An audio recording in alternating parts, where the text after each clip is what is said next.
Hello friends, मैं Vaidya Karanveer Singh from Chandigarh Ayurveda centre.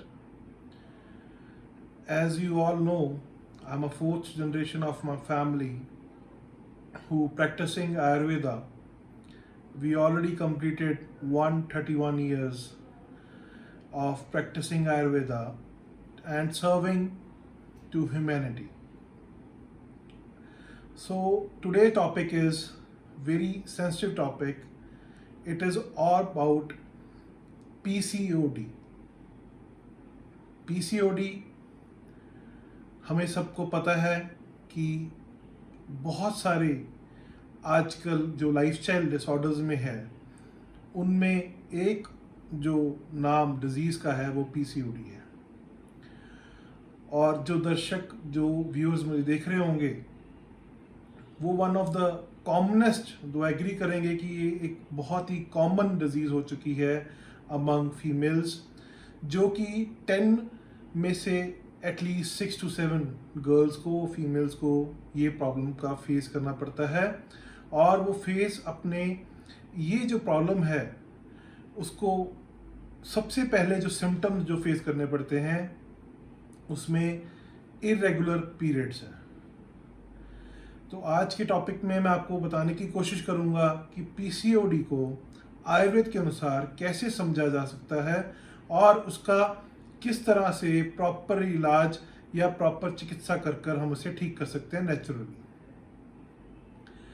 PCOD polycystic ovarian disease, जो कि हमारे लाइफस्टाइल से इसलिए जुड़ा हुआ है क्योंकि हम जब भी कफवर्धक आहार लेते हैं, रेशे युक्त आहार लेते हैं, वो पीसीओडी को प्रमोट करता है.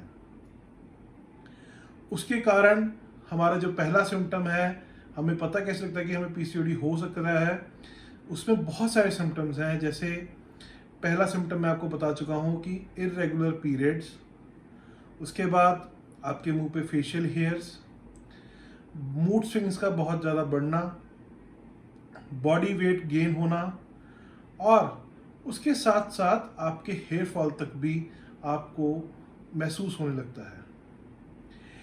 ये इतनी कॉमन प्रॉब्लम हो चुकी है कि बहुत सारी सर्जरी यूनिट्स या बहुत सारे अदर पैथीज जो हैं इसको अब इलाज के रूप में वो कहते हैं कि आपको जो ये सिस्ट हुए हैं उसको रिमूव कराना पड़ेगा. पर हमें ये समझने की ज़रूरत है कि हम उसको रिमूव करवा कर भी वो दोबारा कई बार नहीं, मैंने बहुत सारे पेशेंट्स देखे हैं बल्कि कि जो पेशेंट्स ने ऑपरेशन करवाया 6 मंथ्स बाद, 7 मंथ्स बाद या 1 साल के भीतर उनको वो प्रॉब्लम फिर खड़ी हो गई. इसका मतलब है कि आपने जो रूट कॉज है पीसीओडी का वो नहीं ठीक किया. आपने सुपरफिशियली उसको रिमूव जरूर करवा दिया, पर जो क्रिएटर है, जो क्रिएट करता है इसी प्रॉब्लम को, वो कफ है. आपने उसका चिकित्सा नहीं की, आपने उसको बैलेंस मात्रा में या बैलेंस होने की प्रॉपरली कोई भी चिकित्सा नहीं की. अगर वो कफ एलिमेंट जिसके कारण ये क्रिएट हो रहा है वो बैलेंस हो जाए तो आपको बार बार पीसीओडी नहीं हो सकता.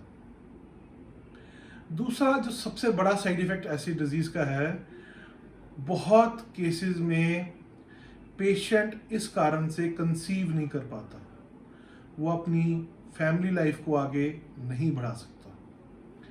उस वक्त हमें बहुत ही ध्यान से उसकी चिकित्सा करनी चाहिए और आयुर्वेद में इसकी चिकित्सा संभव भी है. और प्रॉपरली ठीक करने के साथ उसके क्रिएटर पर जो आयुर्वेद का असर है वो इतना पूर्ण रूप से है कि वो समस्या पूर्ण रूप से जड़ से ठीक होती है. बार बार आपको वो समस्या का सामना नहीं करना पड़ता.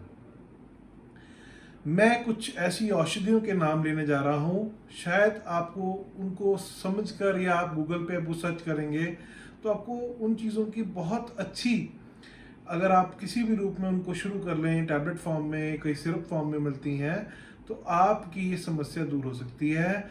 सबसे पहला आजकल बहुत प्रचलित है त्रिकटु. त्रिकटु मीन्स 3 कटु रस, पिपली, सुंड, काली मिर्च. ये 3 कटु रस उस सिस्ट को तोड़ने में या उसको ठीक करने में बहुत अच्छा रोल अपना अदा करते हैं और वो सक्षम है कि आपके पीसीओडी को ठीक कर सके। दूसरा, कचनार गूगल। कचनार गूगल बहुत ही प्रचलित मेडिसिन है जो आयुर्वेद के है और आपको इजीली हर जगह से मिल सकती है। अगर आप कचनार को भी सही तरीके से एक डोज के अनुसार या आपकी बॉडी वेट के अनुसार खाएं तो इसका बहुत ही लाभदायक आपको रिजल्ट मिलता है। तीसरा, आप नीम का रस भी मिलता है, नीम के कैप्सूल भी मिलते हैं। अगर आप इन चीज़ों को किसी भी डाइटरी सप्लीमेंट की तरह खाना शुरू कर दें तो आपकी जो पीसीओडी की समस्या है वो पूर्ण रूप से ठीक हो सकती है। मैं अपने व्यूअर्स को ये भी बताना चाहूँगा कि आयुर्वेद में हर एक डिजीज़ का कोई ना कोई कारण होता है। वो कारण आपकी प्रकृति के साथ मीन्स आपकी तस्वीर के साथ जुड़ा होता है। वो तस्वीर हर एक व्यक्ति की अपनी अपनी अलग अलग होती है। हर एक का अपना अपना इम्यून सिस्टम होता है। वात पित्त कफ 3 एलिमेंट हैं जिसमें कफ और वात ये 2 एलिमेंट अगर इम्बैलेंस हो जाएं तो पीसीओडी जैसी समस्या का सामना व्यक्ति को करना पड़ता है। तो आप बिल्कुल निराश ना हो, आपको आयुर्वेद के द्वारा बहुत अच्छी चिकित्सा मिल सकती है। आप जो भी ये बाकी प्रयत्न करते हैं कि ये अदर पैथीज में जो आप कुछ ऐसी इवन मैं देखता हूँ बहुत सारे डॉक्टर्स पिल्स दे देती हैं या कॉन्सेंट्रेट ऐसे पिल्स देती हैं जो कि शायद हमारी इम्यून सिस्टम को भी डाउन करते हैं और हमारे पीरियड्स को भी वो कहीं ना कहीं इरेगुलर करते हैं। तो आप इन चीज़ों को बिल्कुल ना यूज़ करें क्योंकि हमें स्वस्थ होना है पर एक हेल्दी तरीके से, जो कि सिर्फ आयुर्वेद के बस में है। अगर आप आयुर्वेद को अपनाओगे तो डेफिनेटली इन चीज़ों से आप छुटकारा पा सकते हो। अगर आपको हमारा ये वीडियो अच्छा लगा तो ज़रूर हमारे चैनल को सब्सक्राइब करें, शेयर करें इस वीडियो को, और अगर आपकी कोई भी क्वेरी हो तो इसके नीचे कमेंट बॉक्स में अपना कमेंट लिखें। हम आपके कमेंट्स का या आपकी क्वेरीज का जवाब देने में कोशिश करें कि आपको जल्द से जवाब देंगे। नहीं तो हमारे मैसेंजर पे ड्रॉप बॉक्स में अपना नंबर छोड़ सकते हैं। हमारे डॉक्टर्स, हमारे वैद्य आपको कॉल करेंगे और आपकी क्वेरीज का आंसर देंगे। धन्यवाद।